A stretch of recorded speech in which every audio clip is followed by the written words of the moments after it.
Joel Parra, objetivo 2023. Arrancamos.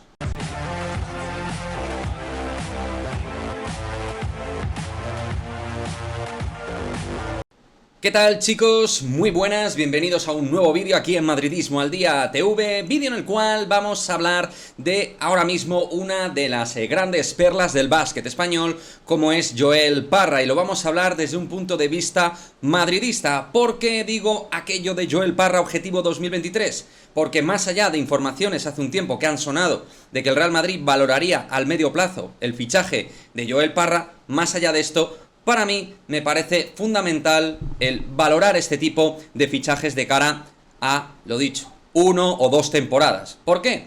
Porque es muy importante tener cupos de calidad para competir de la mejor forma posible. Evidentemente ahora estamos en un buen momento por parte de los cupos, pero por otra parte con ciertos jugadores que ofrecen algunas dudas de rendimiento o de edad o de ambas cuestiones. Por lo tanto, jugadores como Joel Parra, como Xavier López Aróstegui o como Jaime Pradilla, me parece que son jugadores que hay que tener muy en cuenta, jugadores que van a ser jugadores nivel, valor, selección española, jugadores jóvenes que tienen muchos años de carrera baloncestística y que además son jugadores, lo dicho, de buena calidad. ¿Por qué hablo de Joel Parra? Bueno, Joel Parra lo estamos conociendo, un 3-4 combo, con una gran capacidad atlética, que ha mejorado mucho su lanzamiento exterior sin ser un especialista. En el Juventud de Badalona ha ido concretando mejor su lanzamiento, sus porcentajes han ido adquiriendo una mayor capacidad, lo dicho, para lanzar de fuera.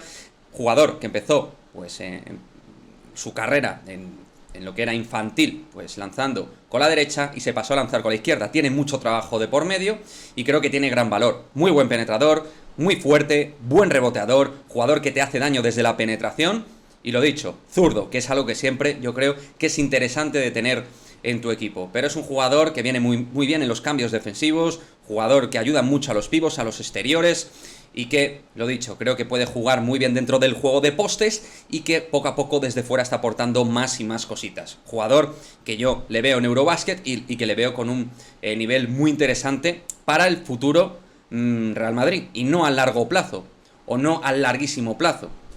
¿Por qué lo digo esto? Rudy Fernández, por ejemplo, ha renovado una sola temporada, uno de nuestros cupos. Jugador veterano de guerra que va pasando el tiempo y que en un momento determinado se retirará, y muy probablemente, de hecho, lo pueda hacer en 2023.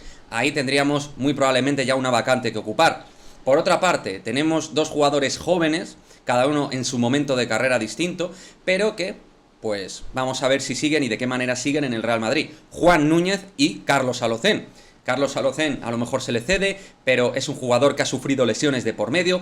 No sabemos hasta qué punto va a volver a ese punto de crecimiento interesante que estaba demostrando con Pablo Lasso al cargo, y ahora mismo es una auténtica incógnita hasta dónde puede llegar Carlos Alocén tras la lesión de rodilla, y siendo un jugador que uno puede percibir que quizás haya quedado algo estancado. Y en el caso de Juan Núñez vamos a ver si pertenece al Real Madrid, si va a estar en el Real Madrid. Yo creo que sí, pero pueden existir también dudas porque al final es un jugador muy joven y tampoco sabemos hasta qué punto puede tomar testigo Real Madrid. Sergio Rodríguez ha firmado un año de contrato y tampoco sabemos exactamente si va a continuar por otra temporada más. Ha firmado un año con opción a otro año más, pero el contrato que ha firmado el Chacho es de una sola temporada. Y luego tenemos Sergio Llull, que sí, 2 temporadas. Alberto Abalde, importante. Bueno, Alberto Abalde, por no estar en situación de poder competir con la selección española por lesión, no va a estar en el Eurobasket, un jugador importante, pienso, para Sergio Scariolo, pero es un jugador que no ha dado el paso al frente que se esperaba en el Real Madrid, y realmente no sé hasta qué punto va a estar en 2023, él tiene contrato obviamente, y es un jugador que aún está en una buena edad, pero del Alberto Abalde que llegó del Valencia Basket al Alberto Abalde actual ha pasado un tiempo en el cual ha sido un jugador cada vez más secundario y por cierto, con lesiones recurrentes a nivel muscular.